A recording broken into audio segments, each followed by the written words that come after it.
ओम नमः शिवाय। कपिलपुरी में यज्ञदत्त नामक एक ब्राह्मण रहता था। उसे एक पुत्र उत्पन्न हुआ जिसका नाम उसने गुणनिधि रखा। बालक बड़ा बुद्धिमान तथा चतुर था। 8 वर्ष की छोटी सी आयु में ही उसने बहुत सी विद्याएं सीख ली थी, परंतु वह कुमार्ग में पड़कर अपने धर्म और कर्म से भटक गया। वह जुआरी, खेल कूद में संलग्न और गाने बजाने वालों का साथी बन गया। उसने बहुत जल्दी ही अपने पिता की कमाई लुटा दी। उसकी माता उसे रोकती थी, परंतु प्रेम के कारण उसके संबंध में उसके पिता से कुछ न बताती थी। पुत्र चाहे कितना ही बुरा हो, परंतु माता कभी उसका बुरा नहीं चाहती। यज्ञदत्त जब कभी भी घर आकर अपनी पत्नी से गुणनिधि के बारे में पूछता कि इस समय गुणनिधि कहाँ है, तो वह सदा झूठ बोल देती थी और कह देती कि घर से बाहर गया हुआ है, या तो वह कहीं स्नान आदि कर रहा होगा या देव मंदिर में बैठकर भगवान का पूजन कर रहा होगा। और असली भेद ना जानते हुए उसने गृह सूत्र के अनुसार गुणनिधि का विवाह भी कर दिया। विवाह हो जाने के पश्चात यज्ञदत्त की पत्नी सदा पुत्र को समझाती कि तुम्हारे पिता बड़े महात्मा हैं। जब उनको तुम्हारे बारे में मालूम होगा तो इसके लिए तुम्हें और मुझे दोनों को दंड देंगे। तुम्हारा कल बड़ा पवित्र है, फिर तुम यह बुरे काम क्यों करते हो? मेरे बच्चे, तुम्हारा कल्याण इस बुरे कामों के छोड़ देने में ही है। परंतु गुणनिधि पर माँ के समझाने का कुछ भी प्रभाव ना पड़ता। एक दिन उसने पिता की अंगूठी चुराकर किसी जुआरी को दे दी। जब यज्ञदत्त ने उस जुआरी से पूछा कि यह अंगूठी उसके हाथ कैसे आई है, तो जुआरी ने यज्ञदत्त से कहा कि उसने उनकी अंगूठी नहीं चुराई है। यज्ञदत्त ने जुआरी की बात सुनकर कहा, सुनो लल्ला, यह अंगूठी मेरी है और मुझे राजा के यहाँ से मिली है। तुम झूठ बोलकर इसे अपनी ना बनाओ, परंतु यह बताओ कि यह अंगूठी तुम्हारे पास कैसे आई है। यज्ञदत्त की बात सुनकर जुआरी को क्रोध आ गया। उसने गरज कर कहा, जो सच सुनना चाहते हो तो ध्यानपूर्वक सुनो। यह अंगूठी तुम्हारे पुत्र गुणनिधि ने मेरे पास जुए में हारी है। उसने यही अंगूठी ही जुए में नहीं हारी, बल्कि आज तक जुए में बहुत से साधन चुरा कर हारा है। आप जितने ही सज्जन साधु धर्मात्मा हैं, आपका पुत्र उतना ही बड़ा बदमाश है। आप इतने बड़े विद्वान होते हुए भी आज तक अपने पुत्र की करतूतों को नहीं जान सके।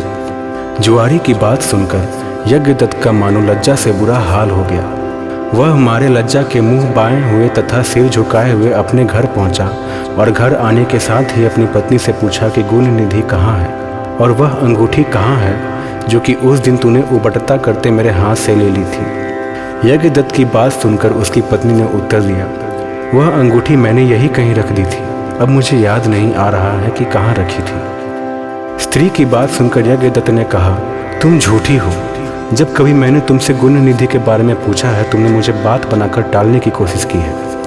अच्छा, तुम अंगूठी की बात जाने दो और मुझे ये बताओ कि घर का अन्य बहुमूल्य सामान कहाँ है। न जाने मेरे किन पापों के कारण मेरे यहाँ ऐसा पुत्र उत्पन्न हुआ है।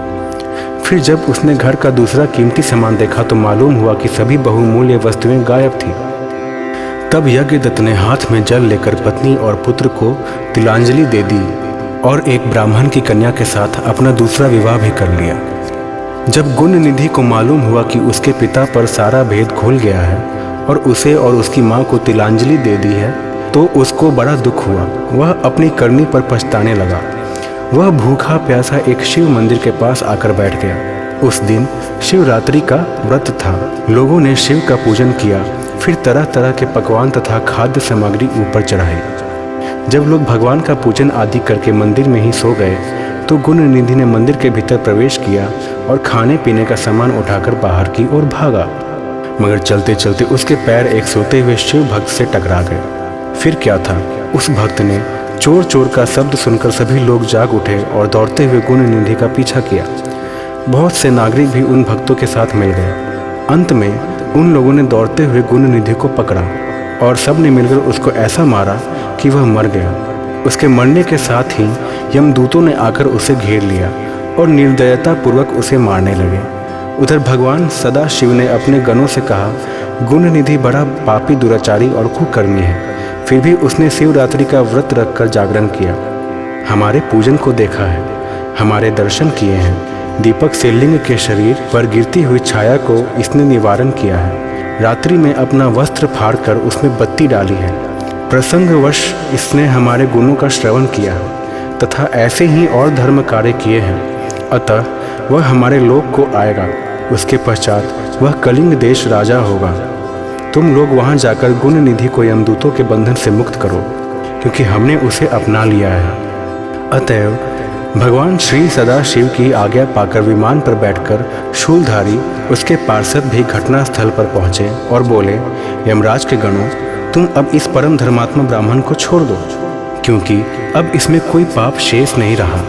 यमदूतों ने भगवान श्री सदाशिव पार्षदों से कहा, यूँ तो आपकी आज्ञा हमारे लिए सिर माथे पर है, मगर यह तो दुष्ट महापापी कुकर्मी मांस तथा मदिरा का प्रयोग करने वाला, पर स्त्री तथा वैश्यागामी माता पिता की आज्ञा ना मानने वाला चोर तथा जुआरी है। हम लोग इसलिए इसको ले जा रहे हैं। यमदूतों की बात सुनकर शिव के पार्षद ने कहा, तुम मूर्ख हो, यह ब्राह्मण पापी नहीं है। इसका सबसे बड़ा धर्म तो यह है कि इसने पुराना कपड़ा जलाकर शिवालय में प्रकाश किया, रात्रि भर जागरण किया।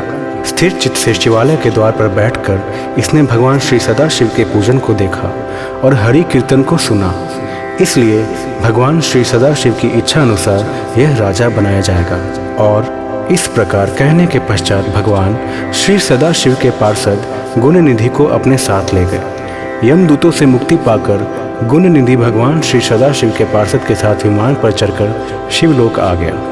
यमदूतों ने जाकर सारा वृत्तांत यमराज से कहा, जिसे सुनकर यमराज ने कहा, जो व्यक्ति भस्म रमाए हुए हो, रुद्राक्ष की माला धारण किए हो, शिवलिंग का पूजन करता हो, श्री सदाशिव के गुणों का गान करता हो, छल से ही सही उसके पास बिल्कुल ना जाओ। यमराज ने भगवान श्री सदाशिव को प्रणाम करके कहा, आप इसे अनजाने दोष को क्षमा कर दें। धन्यवाद।